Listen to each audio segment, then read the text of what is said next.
Fair use.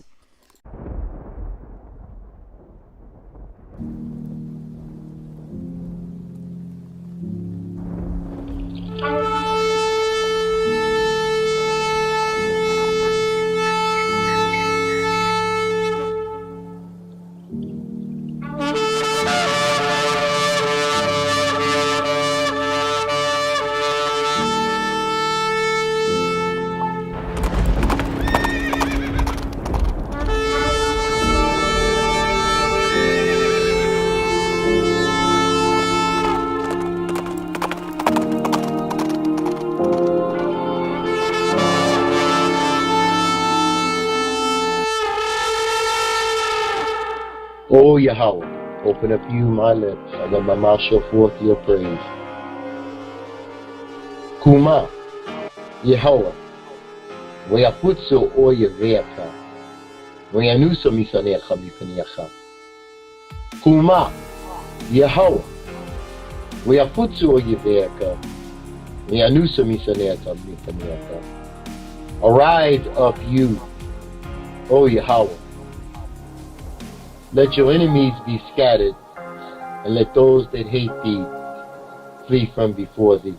Let all of Yahsharel'S, Yisrael, who love, worship, and praise Yahweh, give him thanks by saying Hallelujah.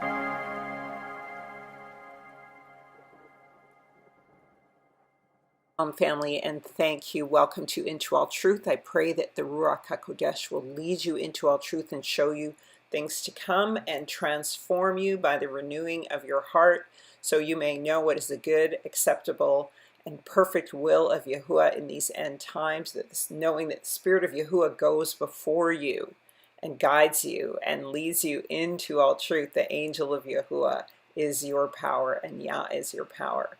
And so this is going to be a video that I've been looking forward to doing for quite a long time. But it just landed in my lap, actually. It's research I wanted to do, and it was just given to me. Aunt and cousin had been doing this research probably for about 60 years, and Yah caused my source and me to make a connection to land in my lap within seven hours, and then we were able to talk to this family member within 3 days of me beginning this quest. So it's definitely a move of Yah and timely for the times we're in. Hebraic lifestyle, and especially the appointed times calendar, gives you an understanding that Torah, as it was in the beginning, so it shall be in the end. Yah has never changed regarding that. And so I hope you will go and purchase those items and support me by becoming a regular member, so I can email updates to you, because I update the calendar and the book all the time, and I'm writing other books as well. So let's get into this. Barakah.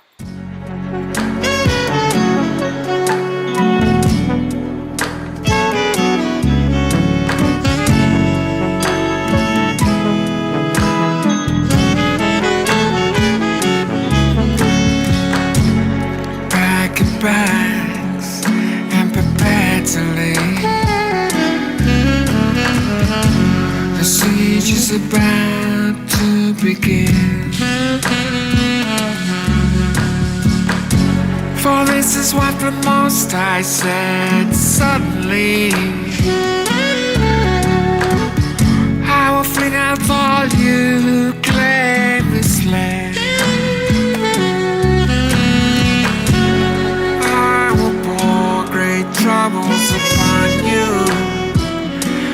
I was a young teenager. I used to just sit up at night or get up in the morning with my mother, and she would make calls over and over again to Jamaica to ensure that the land that we had there that recognized the Morant Bay Rebellion was preserved, because she said so many of our family members were massacred and died in that rebellion.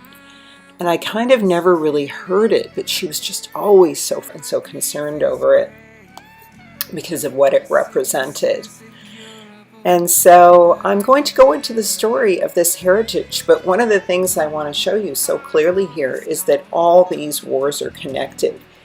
Even the Crimean War, as was revealed to me in other videos. And please watch my playlists of my historical videos. because that will give you all the information that you need to understand where we are from the allotment of lands at the time after the flood up until right about now, including prophecy. So be sure to review that list. But for now, let's get into this.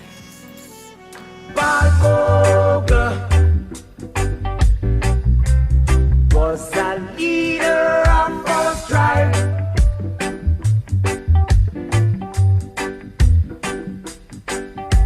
He traveled a long, long way across the valleys.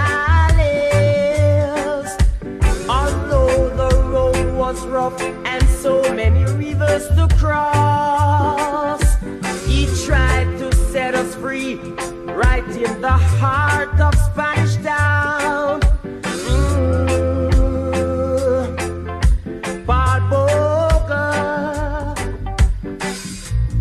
Although the road was rough, he kept the struggle up. From Morant Bay to Stony Gut, right down till the coasthouse drop.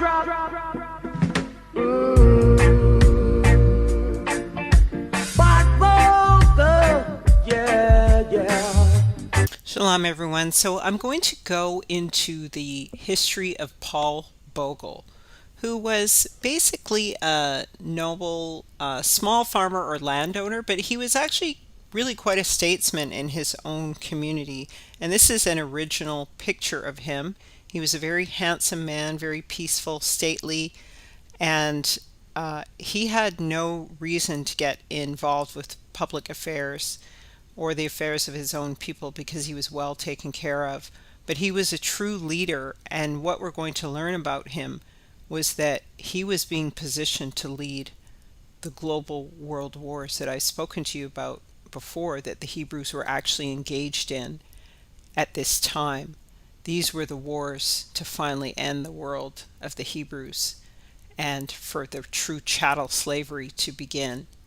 And so this was one of the last great warriors in that war, and he was considered as a global threat.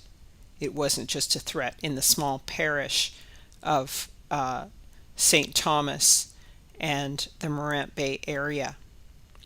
And so I'm going to let my cousin Junior tell the story, like I said, but I'm also going to do a review of just a cursory view of the story of this particular history. And then I'll let Junior go into it, and we'll show snippets of my interviews with him as well. But first of all, I just want to say that he was not a slave. Paul Bogle was not a slave. He had worked for his own land, and he was doing very well. He was a spiritual leader, and he was a very powerful influencer in his own community. And he was a pillar in his community, loved by all, considered to be very humble. And he laid down his own life for his community, despite his own wealth and success. He was actually a Baptist minister who taught a Torah and prophets-based version of the Bible, is what they used to say, that involved a lot of washings and baptisms. So this is what I was told when I was very young and in my 20s and stuff. And Junior says it was the Psalms, but I was told that it was mainly an emphasis on the older, what they call the Old Testament, or the Torah and the prophets. And he taught it in Cormorante, which is a Bantus language, a version of Hebrew. And so that is the spiritual heritage. And when I was a young woman going to university, I just whenever I was going through a trial, this kind of voice or angel or something would always come to me and say, remember, you're a descendant of Paul Bogle. Remember, you're a descendant of Paul Bogle. And I was like, okay, I'll remember I'm a descendant. Now it kind of all makes sense. So let's get into this.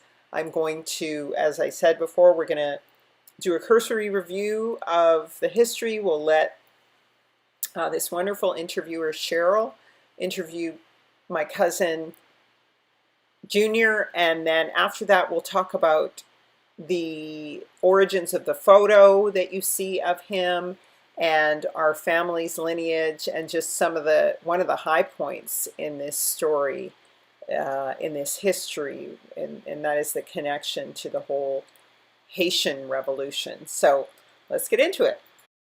Paul Bogle and the Morant Bay Rebellion. A man like Paul Bogle had no need to disturb the peace. He was a successful small farmer with over 500 acres of land. He owned enough land to entitle him to a vote, which couldn't be said of most blacks in the 1860s. He was a respected deacon in his village church, and he could have been content to just live his life. But he was a man who thought about more than just himself. In 1865, the black population, or rather the Negro population of Jamaica, had almost nothing to show for their almost 30 years of emancipation from slavery. The majority had no land or work, wages were dismally low, drought and flood had severely affected the small provisions grounds that some managed to cultivate. Imported goods were unaffordable, prices having been drastically inflated as a result of the American Civil War. So keep in mind, this is 1865, which is when Lincoln was shot, right? People were starving and without hope. Despite emancipation, the planter class retained authority over government and administration of justice, which they meted out in a draconian fashion.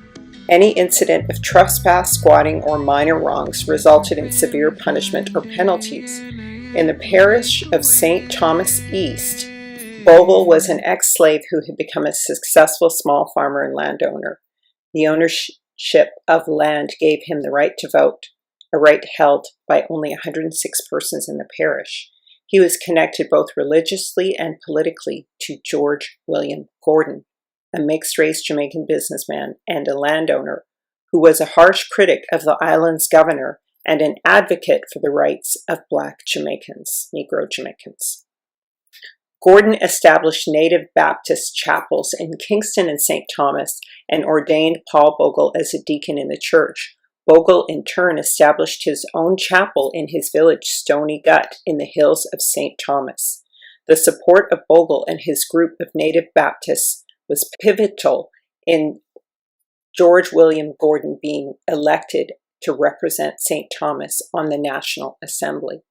In addition to its religious functions, Bogle's chapel became a center for political activity and, some believe, military training. Bogle began to organize demonstrations against injustices in the legal system. In August of 1865, Paul Bogle and some of his followers marched over 50 miles from Stony Gut to Spanish Town, the capital of Jamaica at that time. Governor Eyre refused to meet with him. The protesters headed back to Stony Gut and began to plan their own court system, appointing magistrates and other officials. Hearing of these plans, the police had 2 of Bogle's men arrested on spurious charges. On October 7th, Bogle and a group of his supporters marched out to the Morant Bay courthouse where the 2 men were being tried. They surrounded the courthouse and attempted to disrupt the proceedings with a loud but peaceful protest. A skirmish with the police ensued, providing just the excuse the authorities needed to issue a warrant arrest for Paul Bogle. October 10th, the police tried to arrest Bogle at Stony Gut. The villagers prevented the arrest from taking place. The police fled back to Morant Bay, bearing the news that Bogle's group planned to march on the town the next day. The governor's representative in the parish, the custos, called out the volunteer militia and requested additional military assistance from the governor. October 11th, Bogle and 400 supporters marched into Morant Bay. They raided the police station for arms, attacked the courthouse where the local council was having a meeting, and ensuing violence left Custos and 17 other officials and soldiers dead, along with 7 of Bogle's supporters. Troops sent by the governor arrived the next day. Black soldiers of the 1st West India Regiment under white officers arrived by ship. Then white soldiers from Newcastle and St. Andrew arrived on foot. Even some Maroons, to the disgust of the Negro population, joined in the vicious fight against Paul Bogle's men. The protests spread violently through St. Thomas. The authorities feared that they would soon affect the whole island. So like Taki's rebellion, right? Please watch that in my Hebrew World Wars video. Martial law was declared on October 13th, pretty much giving the army freedom to do whatever they liked. The rebellion and protesters were brutally crushed. Paul Bogle escaped to the hills. Governor Eyre used the uprising as an opportunity to eliminate his chief political critic, George William Gordon. Gordon, who had been in Kingston during all the events leading up to the rebellion, was arrested, charged with treason and complicity with the protesters. He was sentenced to death and hanged on October 23rd. Bogle was caught and hanged in front of the courthouse on October 25th. In the weeks that followed, over 430 men and women were killed by soldiers or executed by court-martial. Another 600 men and women were flogged. Over 1,000 homes and farms burnt to the ground. People with the name Bogle and others with names associated with the rebellion were forced to change their names in order to avoid persecution by the authorities and resentment from fellow citizens who blamed them for the troubles experienced by the parish. For many years, the name Bogle was hated by many. The ferocious crushing of the Morant Bay rebellion served to focus British attention on the atrocious social conditions in Jamaica. Governor Eyre was recalled to England. The local assembly, which had been Jamaica's independent law-making body, surrendered its authority to the Crown. The island was placed under direct rule from Britain, known as Crown Colony Government. Measures were taken to improve the conditions on the island, and the new governor was charged to represent the interests of all citizens. It was only after independence in 1962, along with the perspective allowed by the passage of time, that the contribution of Paul Bogle to the development of the independent Jamaica was fully recognized. When the Order of a National Hero was established in 1969, the Right Excellent Paul Bogle was one of 5 individuals named as National Heroes of Jamaica, a well-deserved honor. So, that's the official story. So now we're going to look at the family oral history of the rebellion, as well as given through books from the perspective of Junior Bogle. And Paul Bogle himself was not a slave, he was a free man, and he had vast amounts of land. And even this week, I got in an argument with somebody that was saying that Paul Bogle was a slave. I said, no, he wasn't a slave. He was born a free man, and he was a man of means. And there's other stories slightly digressing, but covering other things for your benefit as well. There's a story that started in the Jamaican Gleaner about 7, 8, 9, maybe 10 years ago. Okay. That the image of Paul Bogle is not Paul Bogle's, it's of somebody that invented the Hoffman press by the name of Jenkins. I don't know if you're familiar with the story. This image is what you're talking about, the one that's on the $2 bill? Yeah. Yeah, they reckon that is not Paul Bogle. It is Paul Bogle. It is him. But I actually wrote to the Jamaican Gleaner through a friend to rubbish the story, because the picture of there was a Jenkins, but I think he died about 1822. And the attire, what Paul Bogle wears, is of the time, because people can like pinpoint dates to the type of clothing worn. Yeah. And the type of clothing what Paul Bogle wore was clothing that was of the 1850s onwards. Yeah. Right? Where plus the photograph at the time, what's supposed to be Jenkins, in 1822, like I said, there was a Jenkins that existed, but he died in 1822. And when he died, I believe he was in his 60s. And at that time, they didn't have the photographic apparatus what they later had after the 1850s, which completely rubbishes the story of any picture being Jenkins and not Bogle, but because I've had to debate it many a times. Well, it's like I said, they often come up with these false narratives to try to denigrate the biggest or greatest heroes, or they conflate their identities into a lesser person in order to minimize their impact on history and to, for example, hide the idea that he was a free man, and also to obscure, I think, the history of the indentured servitude, which comes out of biblical law. So you have 7 years of servitude if you sell yourself to your brother into slavery. So both Bogles may have very well been black. The one might have been an Edomite, and the other family who eventually got their freedom and freed themselves might have been the Bogle of the slave history. And so, and you see how handsome Paul Bogle is, and he was obviously an aristocrat, right? Because he was a free man, and he eventually is like a general. Of course they want to denigrate his image. I mean, you look at the images of Taki from the Coromantee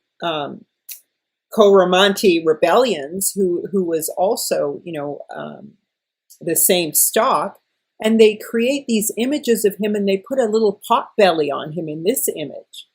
And even Cudjoe of the Maroons, they make him into this strange little waddling, odd figure of a man.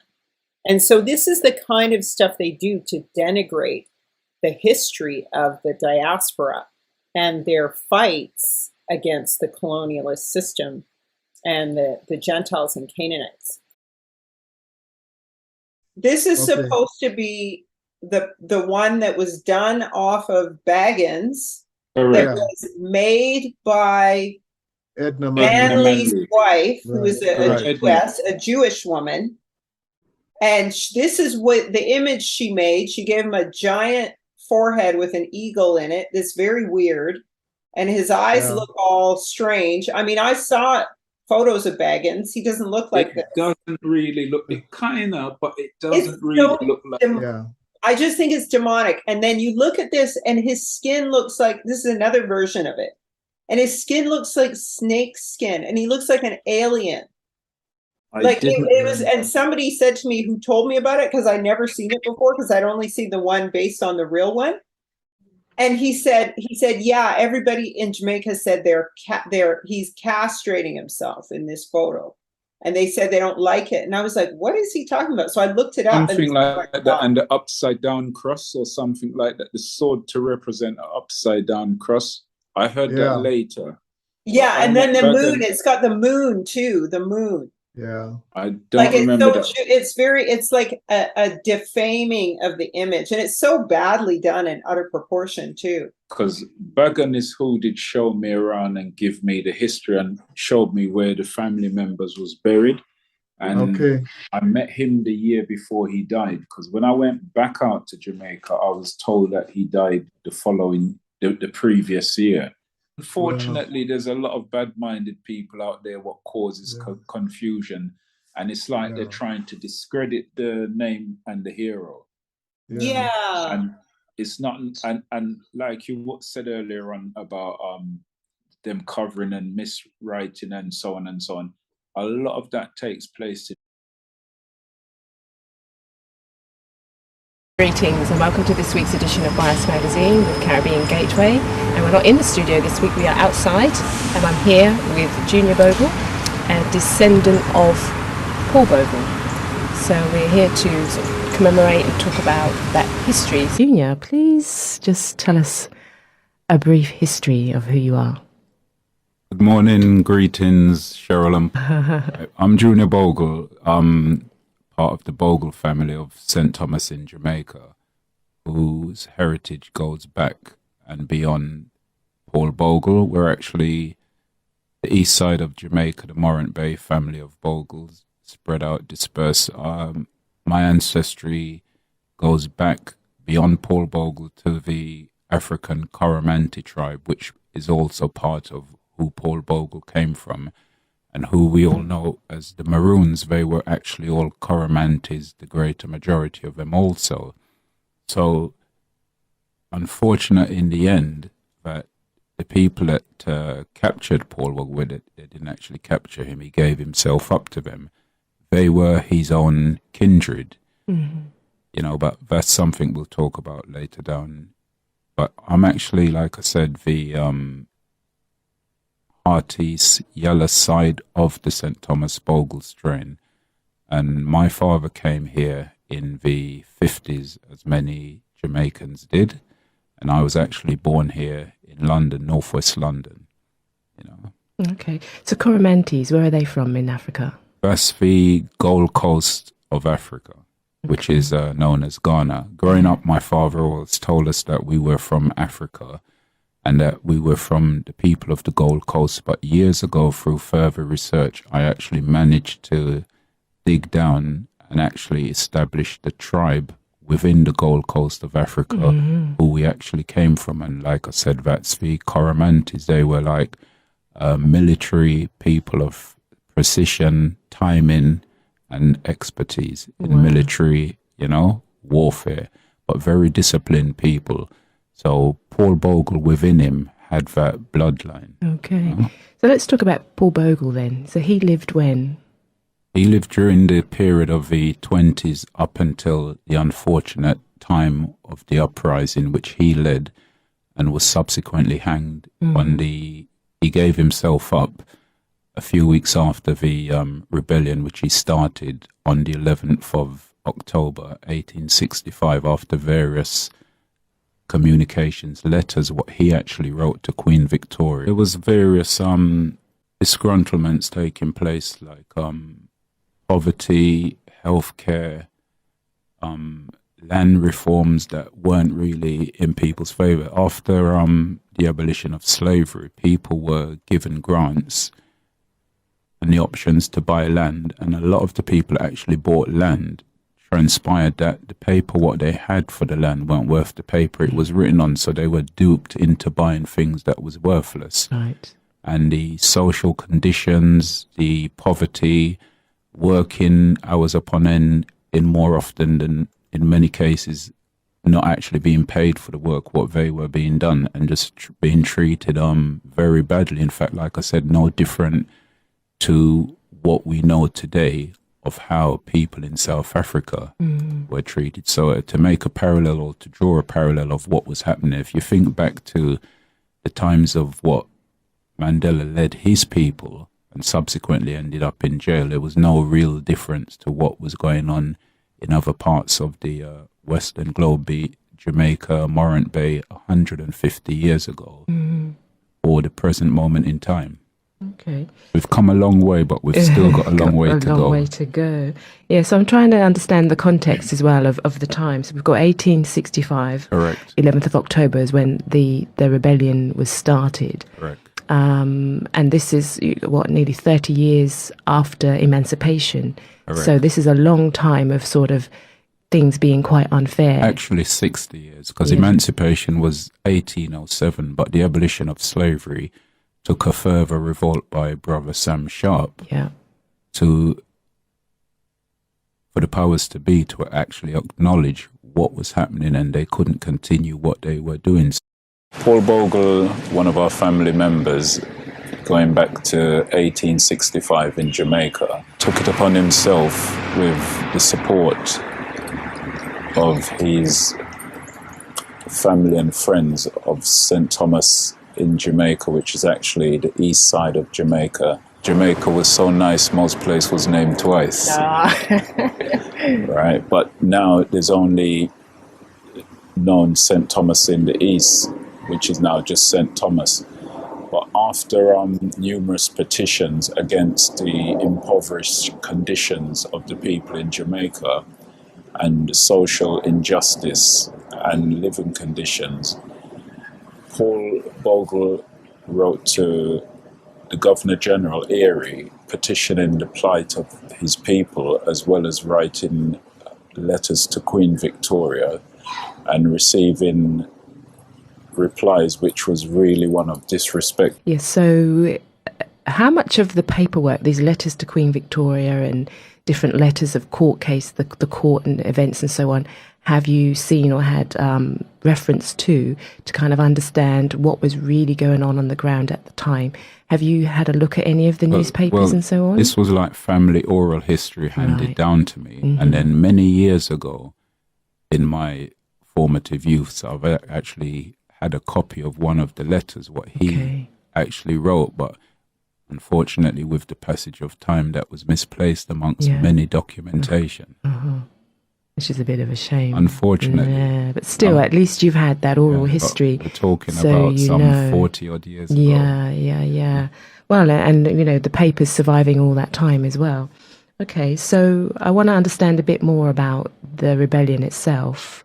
So it started on the 11th. 11th of October, but prior to that, there was a series of meetings what was held, known as the Underhill meetings. Okay. Which would be equivalent to like today's sort of council meetings. Right. Where you had like a group of locals as well as businessmen hearing their grievances and what the people were up against. Right. And Paul Bogle actually was a Baptist deacon ordained by William Gordon. So he was quite a leader anyway. Correct. Yeah. Correct. And he had his own church in Stony Gut, in which his sermons, he actually was educating and teaching the people ways of life as well as their original African tongue. So his sermons was in his African tongue, which the powers that be did not like that. I was going to say, how do you think that the officials, the British, so on, felt? Because I'm not sure how much presence they still have in Jamaica at this time. And as you're saying, they're duped out of land and so on. So there must be something going on there to hold on to the empires and so on. Yeah. So just, I suppose, wanted to get a feel for how much resistance there was towards him. I mean, they're resisting the system, but how much resistance was there towards him? Well, he was rather low key, and his people embraced him. And as an individual, he was a very quiet, humble, unassuming man, but when he stood up in his pulpit in church, he rose with a presence. Correct. Yeah. And Jamaica's quite a big space, so how far do you think his word got about this rebellion? It travelled because there was also family in other parts of Jamaica, like Manchester, and actually during the course of the rebellion, he feared for his pregnant wife Mary. Right. And prior to the rebellion, he actually sent her to stay with other family members on the north side of Jamaica, fearing what would happen to his wife and his unborn child. Wow. Okay, so let's take it now to the day what's happened in those few days up to the 24th. How much of that history do you know? Well, there was a few things what happened, and like meetings what I previously said was held in Stony Gut, the Underhill meetings, and as a result of which he took it upon himself to walk from St. Thomas in the east to the governor's residence in Spanish Town, which was like a long walk. We're probably talking about, give or take, some 20 odd miles, if not more. So that's quite a walk. And this is in blazing heat. Yes. And he actually took the one pair of shoes what he had on off, wrapped them around his neck, which was a story, oral history given to us through our family. After numerous petitions and a protest march to the governor's residence in Spanish Town, Back petitioned the Governor General, who refused to acknowledge him and basically chased him away and ran him from his front door. And he actually walked back to Stony Gut from Spanish Town, where everyone was excited, waiting for the news and saying like, Brother Paul, what's the news? What do you have for us? And he said to them, my brothers, my sisters, there's no news, and for a change to come, blood have to run, and it's time to put shoulders to the wheel. And basically, this was like a long road, what was a long drawn out road of peaceful protests,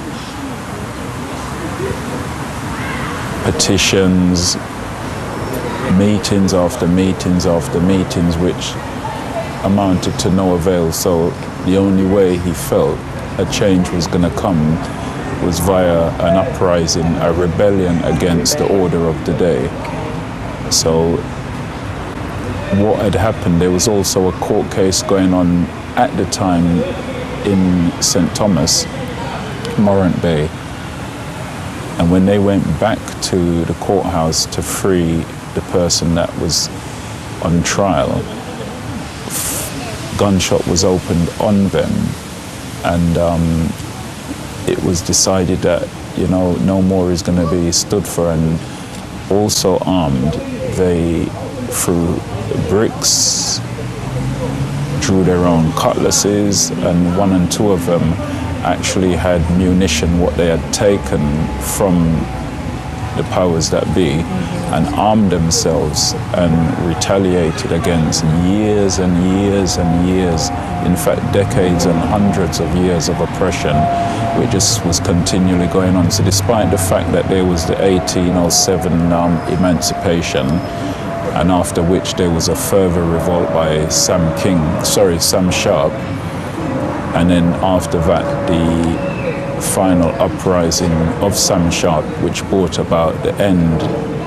of slavery and forced the powers to be to reconsider and totally outlaw and abolish slavery, which was some 30 years after emancipation, which brought about the final conclusion of slavery.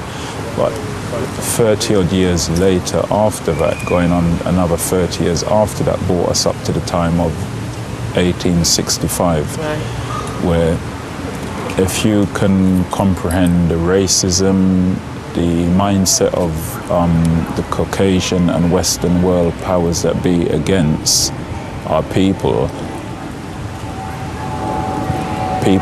as far afield as America, there was problems and atrocities going on, which although slavery was outlawed, they didn't want to recognize it, and it actually brought about the assassination of Abraham Lincoln. Okay.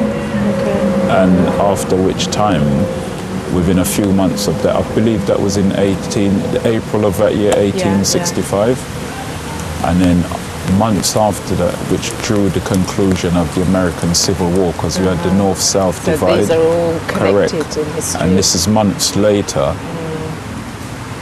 after the assassination of their own president, which then finally forced them to accept what was now the end of slavery. So putting a timeline on this then, we've got, this has happened 150 years ago, the date being 1865. So if you go back to the actual start of the rebellion, it was actually the 11th of October 1865, what Paul Bogle came back, a few days after Paul Bogle came back from Spanish Town after petitioning the Governor General, and events which sparked off into the Morant Bay Rebellion uprising, which started on the 11th of October 1865. And a lot of our family members, as a subsequence of the rebellion, was actually slaughtered. And whilst the rebellion had gone on, taken place, and Paul had retreated in hiding because it was obvious and evident that they were after his neck, his blood.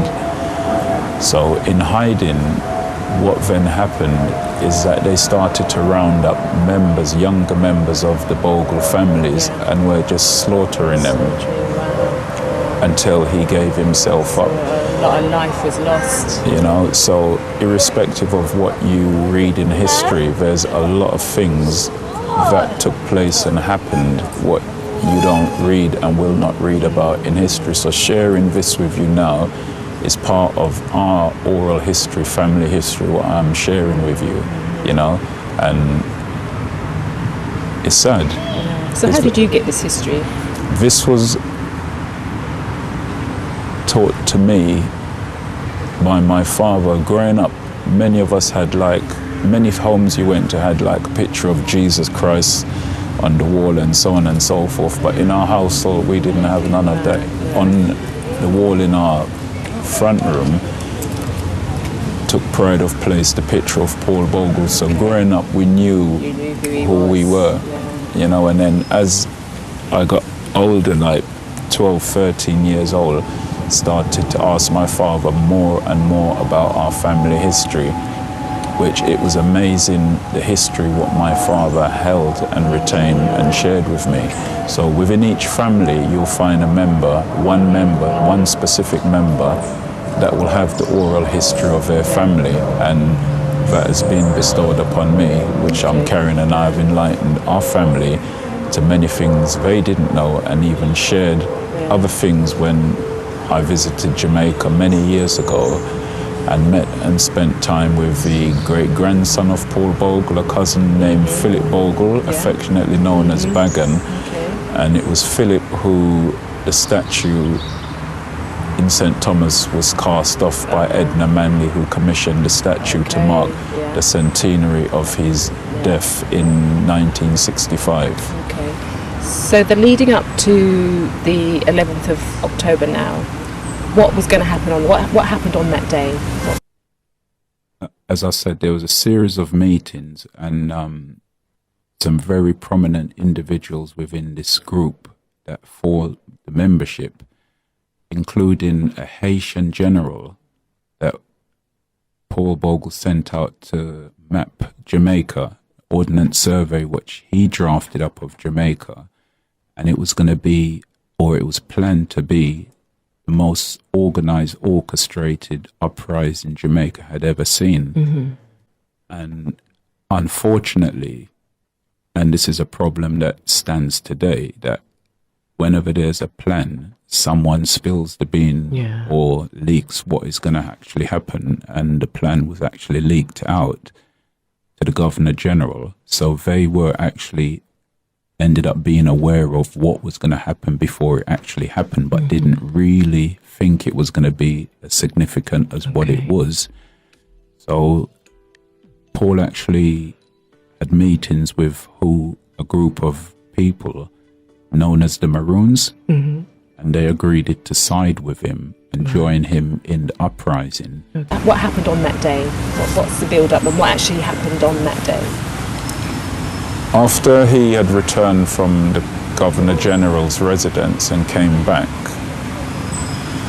a lot of things was happening in and around St. Thomas on the day, and the militia actually opened fire on Paul and other members of the community, including, I think, a family by the name of Gio Hagan, whose their mother and sisters within this family was actually shot dead.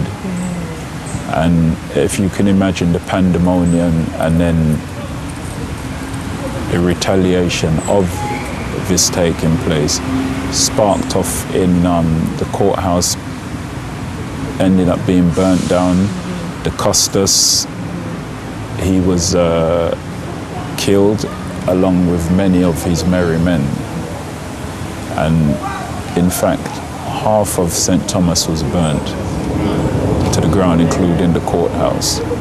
The significance of what was actually happening, a bounty was put on the head of Paul Bogle, and it was the highest recorded figure in Jamaican history on any individual for people to actually give him up, or information that would lead to his arrest.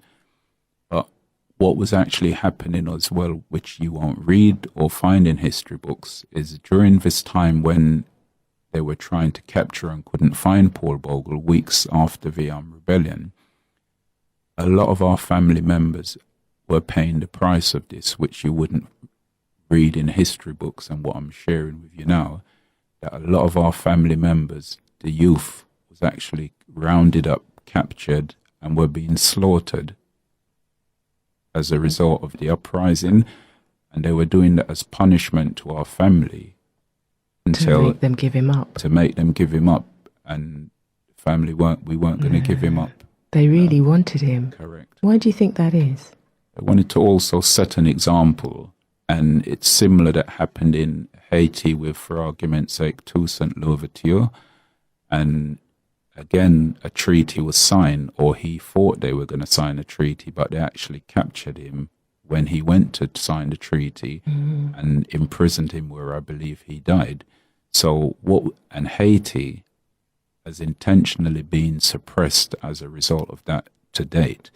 And similar in Jamaica, you had like a black man that was leading an uprising, a revolt. So the powers that be wanted to stamp it out and make it known that in no way you cannot lift up your hand or do us anything, to which we will brutalize you, put you down in whichever way we choose to do it to make an example, But as a result of Paul Bogle and many before him and many after him, you could only suppress and hold people down for so long until they will rise up. Something happens. And a rebellion is actually what it actually says, rebellion against the order of the day. The system, Systematic oppression. So, okay, so we're on the 24th now, and what history have you been told? Describe the scene. There's family members being sought after because Paul Bogle is, being looked for, he's in hiding. So start with telling us where he's hiding. Well, he fled back to where the Bogle hometown was in St. Thomas Stonygut, and there was a recess beneath the road where only he and family members knew of.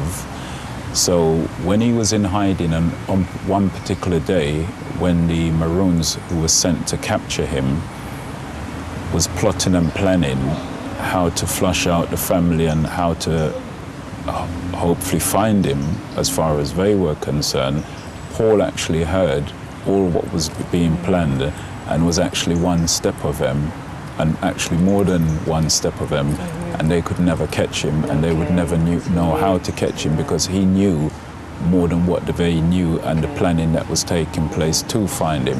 Okay, so tell us at this bit now, what did the Maroons have to do with this? Because up until now we haven't kind of heard about their involvement. So what was their involvement in this whole thing? Well, the Maroons were an independent group of African people living in Jamaica that had fought many rebellions and successful rebellions against the powers that be in Jamaica, and was subsequently given their own independence after signing a peace treaty in the late 1730s, the Maroon Peace Treaty. And part of the agreement of that is that they would help to suppress any slave revolt within Jamaica, as well as any attack against the island from outsiders from other countries trying to invade and take over control. But this treaty in itself had exhausted and expired because slavery was abolished in the late 1830s, approximately about 100 years after the Maroon Peace Treaty was signed. And when Paul Bogle led his uprising, that wasn't an actual slave revolt, it was a civil uprising. Right. So the treaty wasn't in fact worth the paper it was written on, but what had happened at the various meetings that was taking place, known as the Underhill meetings, somebody that was privileged to be there actually went and betrayed the committee members and went back to the Governor General and conveyed to the Governor General what the intentions were of Paul Bogle and his men. So they sort of was ahead of what he was going to try and do. And although it was orchestrated to be one of the major rebellions in Jamaica that was actually put together with many, many people, including a Haitian general that knew logistics, ordnance survey. The landmass of Jamaica was mapped out down to the T. And it was going to be one of the most catastrophic rebellions that Jamaica and the Caribbean had actually seen, but the powers that be had managed to suppress that as a result of an informant that conveyed vital information to them. So the Maroons later on agreed to something in not going with Paul Bogle, in which Bob Marley vocalizes in one of his hit records, So Much Things to Say, when he addresses Marcus Garvey as well as Paul Bogle, stating that they sold Marcus Garvey for rice and they turned their back on Paul Bogle. So who he's actually making reference to when he said they turned their back on Paul Bogle, he's actually making reference to the Maroons, who initially agreed to support Paul Bogle, but later turned their back on him as a result of the treaty that was shown to them what they signed, which in fact wasn't a treaty anymore because the time had passed from that time. The slavery bit. And it was no longer. So they actually agreed to something which was now worthless, which had they taken the time and read or gone into what was put to them, they would have actually backed and gone with Paul Bogle, and things would have happened a lot quicker, different, and probably more severely for the powers that be. So tell us a bit about, so we're coming through to the 24th of October, 150 years ago. So what's happening in those couple of days and leading up to the 24th? What does it look like there? I mean, Paul Bogle's in hiding, the family are being sought after and killed. What's the sort of build up now? Take us to the build up of that now. Well, what happened over the few weeks and just before what led up to, because Paul Bogle actually was not captured, he gave himself up. And this came a few days after his good friend Gordon was captured. He was actually arrested, who actually didn't have anything to do with the rebellion. He was actually a very good friend of Paul Bogle and was the individual who actually deaconized Bogle. He had his own church, Baptist church in Kingston, and he was also a moral supporter and advisor of Paul Bogle in aspects of religious principles and so forth, but was a confidant. But somebody fingered him as one of the agitators, and he was actually a thorn in the side of the powers that be, because he was a very wealthy individual himself. He was actually the co-founder of the Victoria Municipal Bank. So he had his own money, he had land, and he was a wealthy man, but he was a thorn in the side of the powers that be. They saw him as an agitator because he was against what they were doing to the people, and so on and so forth. So somebody allegedly fingered him as one of the culprits of the Morant Bay uprising. So he was actually taken out of his sick bed because he actually wasn't well, and he was actually on his sick bed when they took him away from his residence in Kingston, and brought him by ship. In fact, they took him on the HMS Wolverine, which was like a naval military ship, to prevent any possible rescue attempts on him. And that's a lot of expense. That's right. So when you think about that, then they must have really wanted to get at Paul Bogle. Correct, because there was a bounty that was actually placed on his head, and it was the highest bounty placed on any individual in Jamaican recorded history throughout the transition of slavery to the end of slavery. Be it dead or alive, they wanted him. They wanted him, wow. So on the 24th of October now, what happens on that day? Well, prior to the 24th, when they took Brother Gordon away and executed him, on top of what was happening to our family members, Paul's brother Moses, that was conveying information to him, actually told him that half of our family was being slaughtered, and Paul decided with Moses that he was going to give himself up, and Moses said no, and Brother Paul said to Moses that if I don't and they continue to kill our family, who is going to be left, and in time to come, who will tell our story? So Paul subsequently gave him up to the Maroons, who signed a peace treaty with... So he gives himself up to the Maroons, not to the Correct. Officials. So history has recorded that he was captured by the Maroons, which that's incorrect. He actually gave himself up. Well, what happened, Paul Bogle was in hiding throughout the day and various hours of the night. And where he was hiding, I was actually shown this by a family member when I went to Jamaica in the 90s. In fact, it was the great-grandson of Paul Bogle that showed me where our family member was hiding. And this individual, we affectionately call him Bagan, but his name is Philip, and it's actually the statue in St. Thomas of Paul Bogle behind the courthouse is actually cast of Philip. Which is the great-grandson of Paul. And he actually showed me the land, took me for a walk, gave me a further in-depth oral history of our family, and actually showed me where Paul was actually hiding. And where he was hiding was like a recess under the road. And it's ironic because when the Maroons were sent out to capture him, he was actually yards away from the Maroon, and they were none the wiser of where he was. And he was actually hearing plans what they were making to capture him. So he was ahead of them without them even knowing it. But in the end, after his brother Moses, who unfortunately was also hanged, conveyed to him what had happened, that they had killed his good friend Gordon, William Gordon, who I'm actually in communication with members of Gordon's family. So the Gordon and Bogle connection is still there 150 years on, you know, but it was conveyed to him by his brother Moses what was actually happening to the family, and that they had actually just recently hung his good friend William Gordon.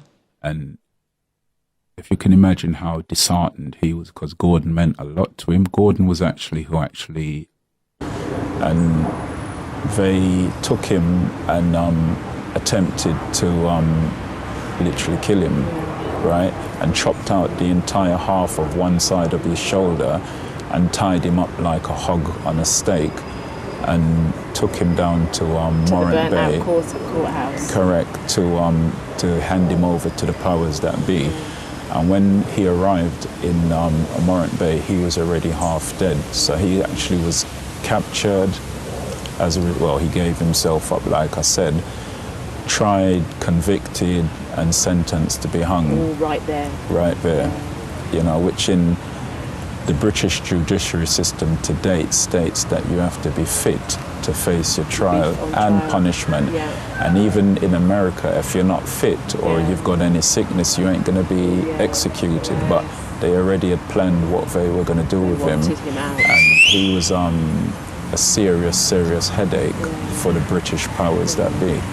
So they just wanted it out. And unfortunately, his fate was already sealed.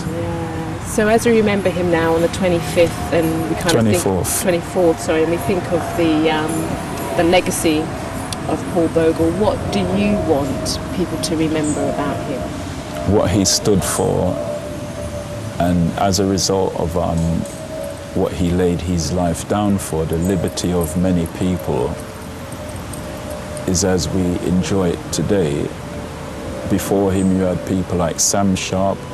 After him you had brothers like Marcus Garvey, who handed the baton over to people like Malcolm X, Nelson Mandela. There's many people that have carried the mantle, but it's for us to be treated as equals amongst equals, not to be subordinated, suppressed. And I'd like to just say to our own people that wherever we find ourselves or whatever situations or circumstances we find ourselves in, never give up. You know, and we are duty bound to the spirits of our ancestors to be the best we can be wherever we find ourselves, and never forget that and never give up. How should we remember him? In the many ways we remember our many martyrs. You know, there's day of murder, the 20th, when he actually led the uprising on the 11th of October, which is actually a few weeks' time, to the 24th of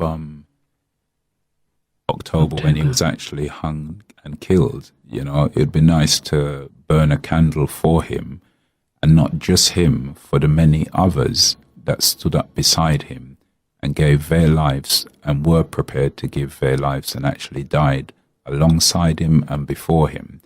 many of whom you won't read in history books. You know, his brother Moses was actually hung. His sister Miriam was hung. On the same day? No, days before him, they were captured, and Miriam and Moses was actually hung on the same day.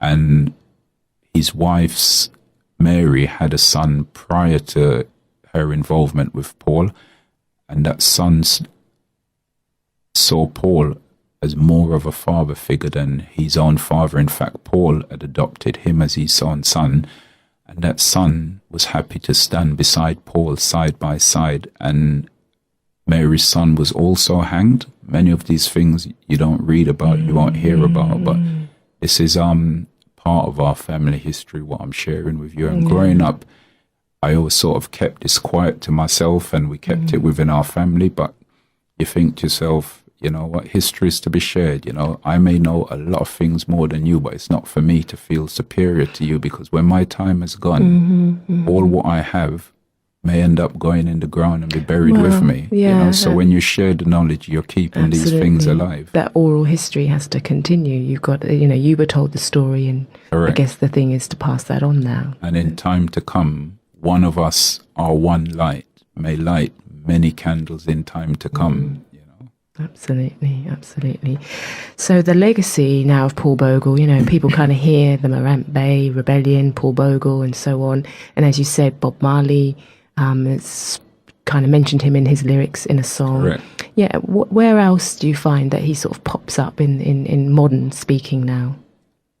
Well, through people like myself, other family members, and it's actually years ago, I was pleasantly surprised when I was actually on the bus and saw some young school children reading about Black history, part of their curriculum. Because when I was growing up in the 70s, none of this was at school. In fact, history was what we taught ourselves. And I grew up amongst, like, my elder brother was a Rastafarian.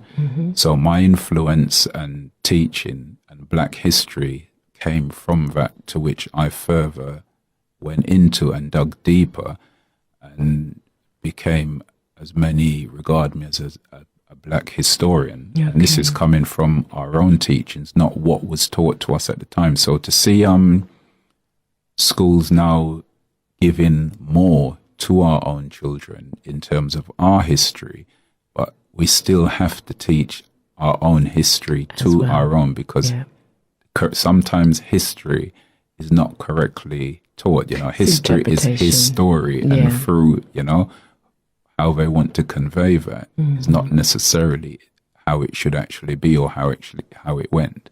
You know, but no teaching can be better than our own tutors and our own teaching our history, because that has to be shared and taught by ourselves to indoctrinate our own and others who embrace it. Okay, so we're now 150 years on from the 24th of October. And what message would you personally like to kind of give in remembrance, and also to people to just kind of get that history and get that right? And I guess in some way, what is the resistance today? What's that revolt about? What's the rebellion about today? Well, we're actually still under and up against a lot of oppression as Black people. Morant Bay Rebellion in 1865. What started to happen, like I explained, is a lot of our family members, the younger family members, was actually being slaughtered and killed off until they found, or Paul Bogle gave himself up. And even way after the rebellion, decades after the rebellion of 1865, if you went for any job in authority, you just wouldn't get it. When they heard that your name was Bogle, you weren't getting it. So to sort of move on and try and better themselves, a lot of our family members had to change their name from Bogle and adopt their mother's maiden name. So within our family, you got like Macphersons, Stewarts, Lightbournes. So a lot of the family members took on their mother's maiden name, and it's strange because even like the name Lightbourne is coming from Bogle, and during the independence of Jamaica in 1962, the music that was compiled for Jamaica's national anthem was actually written by Robert Lightbourne, who is actually a Bogle.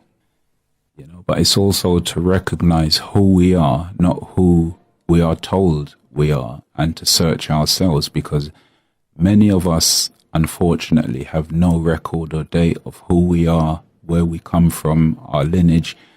And believe it or not, a lot of our people have royal lineage within ourselves that has been lost, you know. So what I'd like to say to our people is something what Paul Bogle held, something what he then passed on, because one candle lights many. So Paul Bogle is coming off the shoulder, as you can say, of Sam Sharp, who led a rebellion decades prior to that. After Paul Bogle came Marcus Garvey. After Marcus Garvey came Malcolm X. Now, it's interesting because Malcolm X's father was actually a follower of Marcus Garvey. Mm-hmm. So you've got the continuity of the teaching. And through this, you then, at this time of Malcolm X, you've also got the resistances going on, as I explained earlier on, in various parts of Africa. So you had then people like Nelson Mandela carrying the light. And also, Nkrumah was the first president of the first African state within Ghana. Mm-hmm. So you've got many people that is carrying the love and light. Yes, yes. You know, so it's also for us today to be the best we can be wherever we find ourselves, or whatever circumstances we find ourselves, because what we need to remember and reflect upon occasionally, not just in Black History Month, but through our day-to-day movements, is that we are actually duty bound to the spirits of our ancestors to be the best we can be wherever we find ourselves, because if it wasn't for their resilience, we would basically not be here today, you know? So whatever pressure or stress we may find ourselves on today, it's nothing, you know. If you can reflect or try to reflect on what our ancestors was up against, what they had to endure, their conditions, the beatings, working some horrific hours, sometimes 16, 18 hours a day in blazing heat, not being paid, treated worse than dogs. Mm-hmm. You know, to sit down and try and comprehend and take that in, it's a lot. It is a lot. So we owe it to our ancestors. Yes. You know, we're duty bound to them to be the best we can be. Yeah, and continue with and that to continue that love and light. Well, Junior Bogle, it's been an absolute pleasure. Thank you so much for sharing. And I have to kind of give admiration to you for just kind of the fortitude and thinking that you've had to just kind of keep that family story, remember it and tell it, and push for that. So 150 years on, we want to kind of just give thanks to that life. And now we're going to talk to Junior about the picture of Bogle, its authenticity, and also about these rebellions and the drums and our genealogy. So let's get into it. When you were saying that they conspired with the Haitian government, that was like declaration of global world war. Right. And then also, prior to that, the uprisings, what took place, they were beating drums. And if you can imagine hundreds and hundreds of drums being beaten, right? Drums is how our ancestors communicated. So now, anytime we hear music, we just start to stamp our feet. We don't know, but we just kind of get connected, right? And this was our ancestral language. And when our ancestors then was beating the drums, and if you can imagine hundreds of drums being beaten and the vibration through the land, through the sea, to other Caribbean islands and other places, right? They were picking up the same frequency, and the powers that be could not to this day understand how we communicated to rise up simultaneously in different parts of the Caribbean at the same time. Check that. And furthermore, we don't understand, but we don't need to understand, we feel. So there's certain times you'll go and hear African drummers or people play, our own people that's tuned in, playing African drums. Even like music, Fela Kuti, James Brown, they just had a unique rhythm where you hear a type of music, you know that's James Brown. You don't even have to ask questions, right? And even if you may not really have grown up on that, you just start to stamp your feet and you just go into it's like you've tuned in and signed on. You've logged on, right? The other thing that's very interesting is the connection that is made between, just with this Mary Seacole, this famous nurse. She practiced her nursing in Panama, the West Indies, and the Crimean War. And didn't I tell you in my videos on the Crimean War that there was a connection between the global Hebrew world wars and the Russians and the Crimeans? They were all fighting for the Hebrews, it seems. And the Russians even supported the Hebrews in Ethiopia and all the way down into South Africa. So there's a definite connection that is now revisiting today as we see Putin in his speech mentioning race over and over and over again. He mentions it about midway through his speech, and he compares the discrimination towards Russia to racism, and he talks about no longer tolerating racism. And this is of great interest because this is telling you that the Eastern Europeans, notice how the Western Europeans would always look down on the Eastern Europeans. The reason for that is because the Western Europeans are the Canaanites. They've been roped. They were the people who were roped off.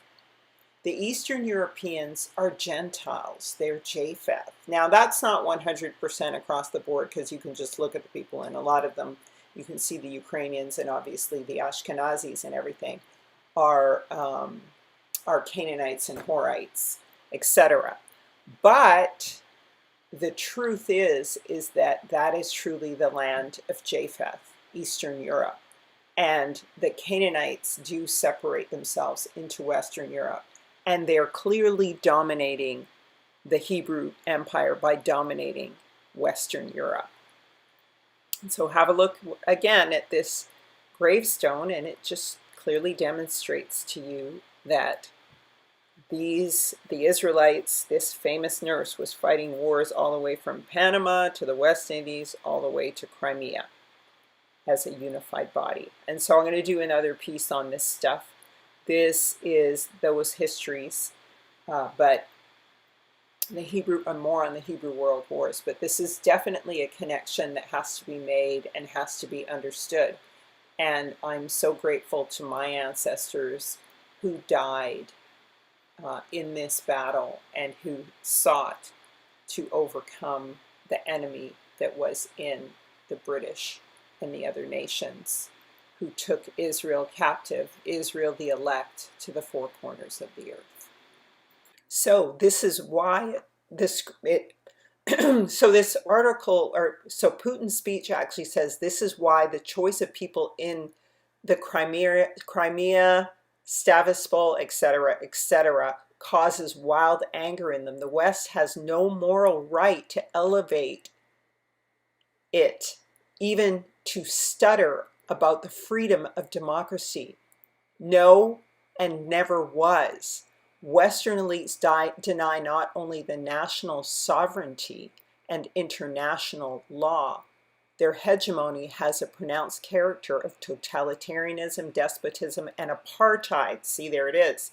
And they brazenly divide the world into their vassals, into so-called civilized countries, into all the rest who, according to the plan of today's Western, here we go, racists, should add to the list of barbarians and savages.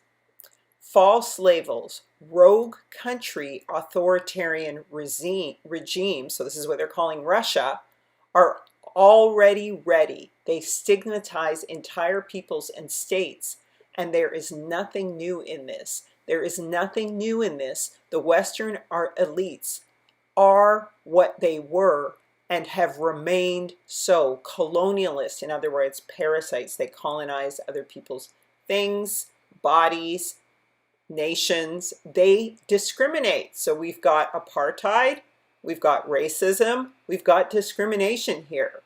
They discriminate, divide peoples into the first and other grades. Okay? We have never accepted and never will accept such political nationalism, and here we go again, racism. And what if not racism is Russophobia? So he's saying Africans. I'm saying being phobic against Russians, and they are phobic against Russians as Eastern Gentiles of Japheth, not fallen angels of the Canaanites. They're racist against them because they're Japheth, okay? Although there's Canaanites mixed in for sure. Russophobia, which is now spreading all over the world. What if not racism is the parametric conviction of the West that is civilization? The neclibarial culture is an indisputable model for the whole world. He who is not with us is against us even sounds strange. Even their repentance for their own historical crimes is being shifted by the Western elites to everyone else, demanding both the citizens of their countries and other people to confess what they have nothing to do with at all. For example, the period of colonial conquest. So now he's saying to the American citizens, your governments are responsible for colonialism, not necessarily the individuals. Well, systemically, yeah, the individuals are, and then there's a small remnant who aren't. I don't agree with that. It is worth reminding the West that it began its colonial policy back in the Middle Ages and then followed the global slave trade, the genocide of the Indian tribes in America, so those are indigenous Japheth, right, mixed with Canaan, the plunder of India, Africa, the wars of England, France against China, and as a result of which it was forced to open ports, etc., etc. So I just wanted you to hear the whole racism thing here, all right? That's what he's emphasizing. That's what he's selling and marketing. And of course, you know, China is oppressing Africa. But you know what? The Chinese here in Canada are just really lovely. I love the Chinese here are so nice, family. And even when they were in China with all of China's racism, the Chinese Canadians were very, and Americans really stood up for Black people. So I have to say that. That is very true. And I had a number of friends who were Chinese. So I'm not just saying that to suck up. It's just true. They're really nice. Almost my whole building is Chinese people, and they're all wonderful to me. So I don't know what to tell you. So here is our family genealogy. So here are the descendants of Paul Bogle. And this is really the last contact we have, which is a kind of strange connection. Here is Robert Charles Lightbourne. These are the Bogles. This was the last connection we have, but it's very odd. And so this is my grandmother's side of the family. But like Junior said, they use the women's names to hide themselves, right? Shall a woman encompass a man, right? So Elizabeth Bogle and Henry McPherson. Then come down here to my grandmother Daisy McPherson, and then my mother and my Aunt Jan. So she had 2 daughters. So my grandfather and grandmother only had 2 daughters. There were no other children. And so this is our family lineage. And then of course from my mother it goes down here even further. But we're not going to get into that because I haven't gotten permission to show that. And then Charles, Jeremiah, Edwin, Joseph, and Louisa, they're all Bogles on the other end. And my cousin Junior, he will clarify the rest of the genealogies because we're still trying to figure that out as a family. This is as much as was collected by my aunt and godmother, Aunt Pansy, who has been working on this genealogy and written books on how to track your genealogy in Jamaica. So here's the article from 2008 with my Aunt Pansy Robinson and Jennifer O'Sullivan.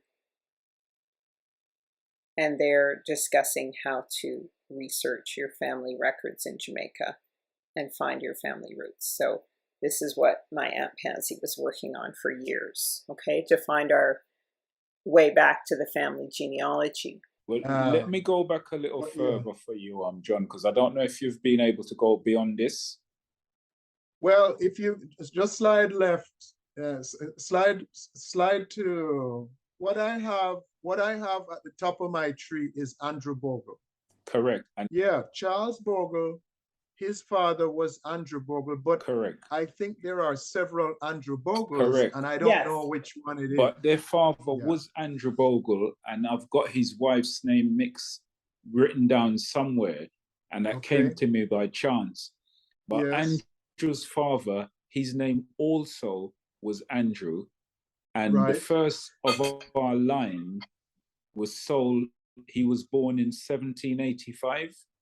And in 1812, he was sold into slavery in Jamaica and held on the Norris estate. I don't know if you're familiar with that. No. And then he had his son in, I think, 1825. And that is the Andrew Bogle who is on your list there, who had 3 children, Jeremiah, Elizabeth, and Charles, who's referred to as Chaz. Leave Jeremiah died in 1916 from memory. So There is some crazy story with an Andrew Bogle who has a son named Andrew Bogle, and they have this. This is what I was trying to explain to John. What the Europeans do is they hide the Black aristocracy and heroes behind slave stories, that they're slaves. So I found this weird story about this Andrew Bogle who had a son named Andrew Bogle. So the Berbers, or the Israelites of the Northern Kingdom in Europe, and of course the Edomites, the Black Edomites of Eastern Europe, were the indigenous Black people in that region and the aristocracy there. But the BBC will do a documentary, or the Gentiles who live there now, saying things like, oh, you know, this guy, Mr. Barber, was a slave who freed himself. He was born a slave, and then he became a free man in that area. And then he had various wives who were white, and that's how we got the white Georgian population. They were just kind of bred out by the white people, which is true, which can happen. White people can, over 3 generations or more, breed the Black out of Black people. But this is often the case where a slave story, a slave narrative, is told to cover up a true story of Black Negro aristocracy, or some kind of a political or social victory.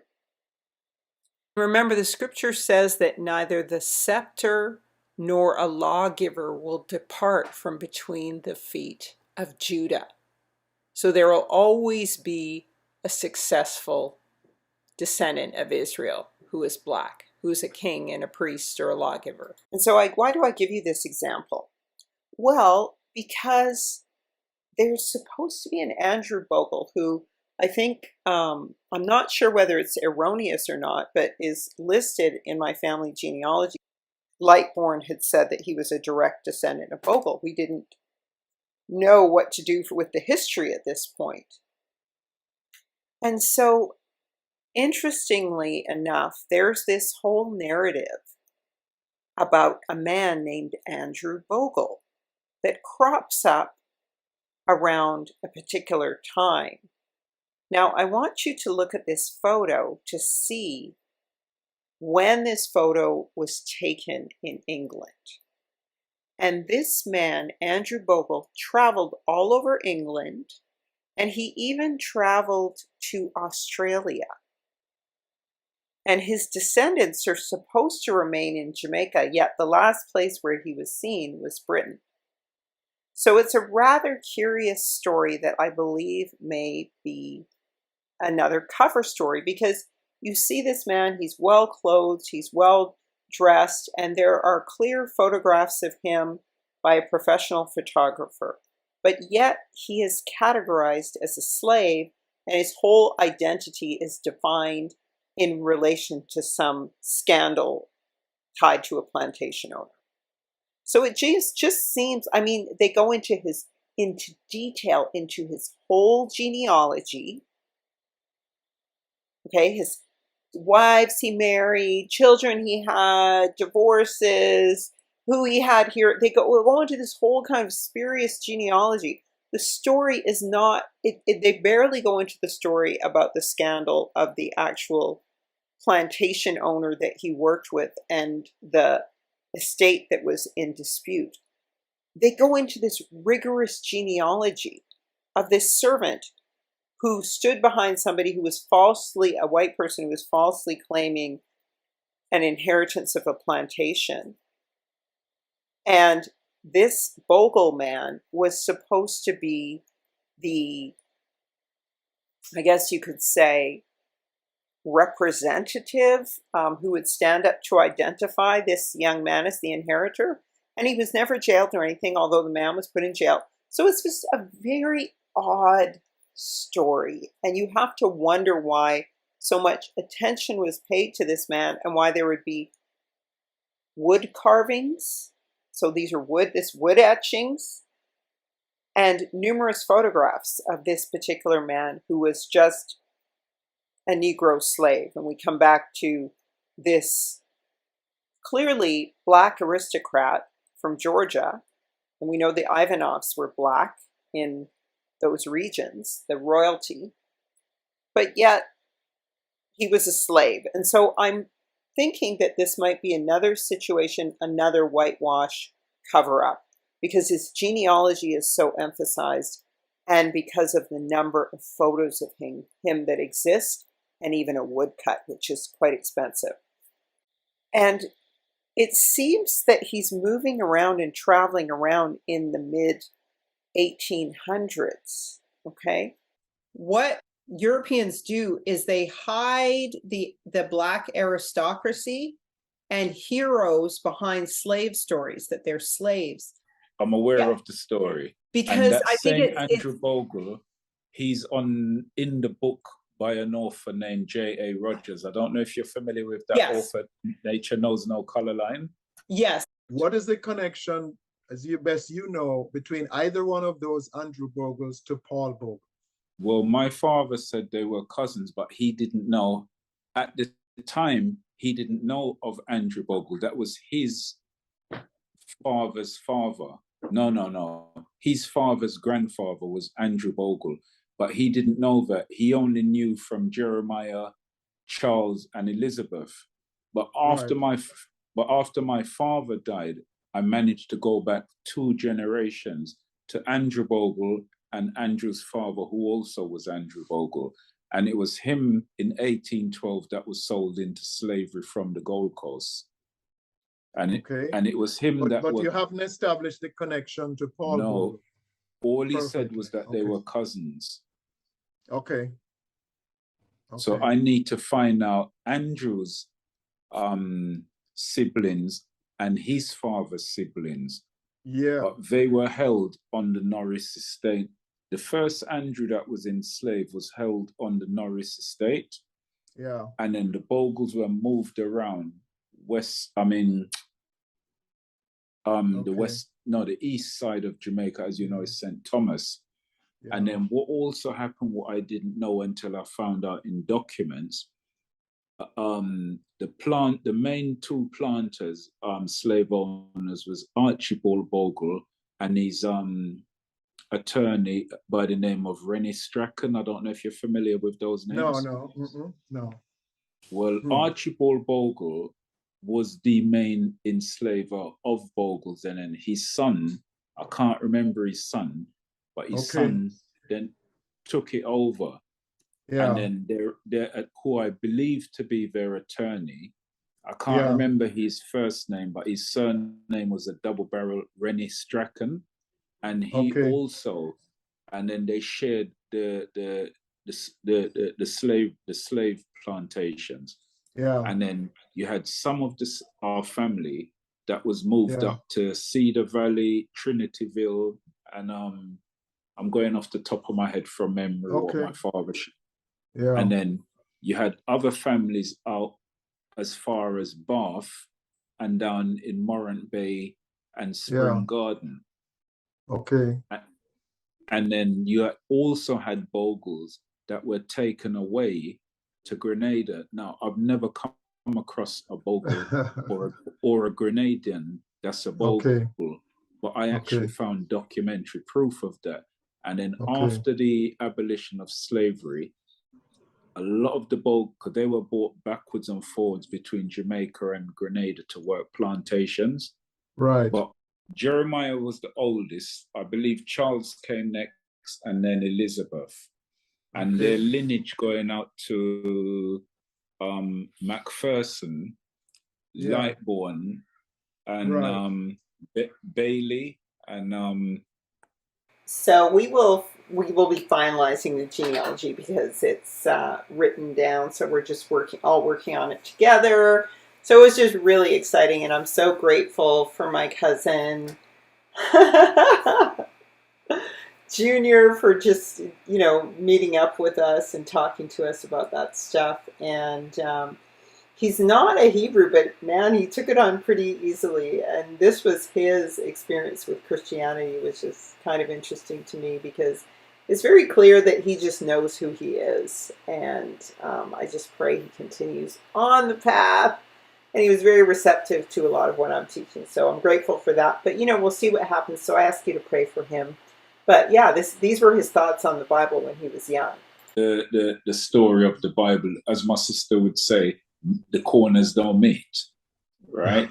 And my first question to people, even at 18, I was invited to church to reason with a priest because he liked my questionings, and he said it's good to have questions. But unbeknown to me at the time, he was trying to convert me to be a recruiter in his church. And after 5 weeks of sessions, he told me we're wasting each other's time because at 18, because at that age, he couldn't answer the questions what I was firing at him. And one of which was, what is the first country mentioned in the Bible? And I asked him if he's aware of that. And he came out with a whole round of things. And I said, I'm asking you a specific question. And it seems like you don't know. But the first country mentioned in the Bible is actually Africa, which in the Bible is referred to as Ethiopia. And depending on which Bible you read, it will have different titles. But Ethiopia was one of the original names of Africa. And it's not how it was now.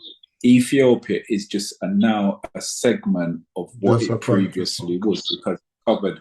And I said, prior to that, no, after that, the amount of times Africa has been retitled and renamed. And one of the last names before it was carved up by the disgruntled Europeans at the 1887 infamous Berlin Conference, it was called Aquabulan, where there was only about 4 sections to Africa, the top, the bottom, the third, and the south. Yeah, we've been a blessing to each other in many ways, because, Yes, you are a major blessing to me. Major. I mean, I feel like I just got, like... It was supposed to be. All will happen in its appointed time. Yeah. And as you said, now is the time. Yeah. Well, listen, I'm here, right? And whenever we meet up, we've got so much time to spend. And I hope I can either come to Canada or you can come over or somehow we connect wherever we connect. And it's so much, right? Yes. The big hug I'll give you, not squeeze life out of you, squeeze life into you. Yes. Yeah? Yes. Hallelujah. Subah Yahuwah Reb Aleph Yahsharel. Subah Yahuwah Reb Aleph Yahsharel. Return, O Yahuwah, to the countless thousands of Israel.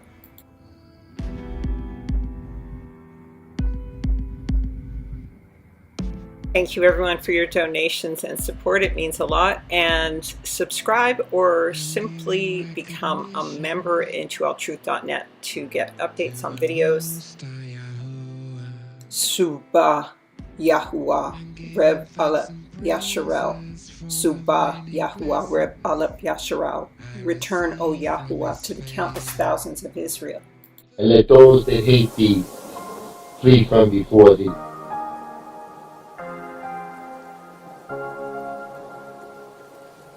Let all of Yahsharel'S, Yisrael, who love, worship, and praise Yahweh, give him thanks by saying Hallelujah.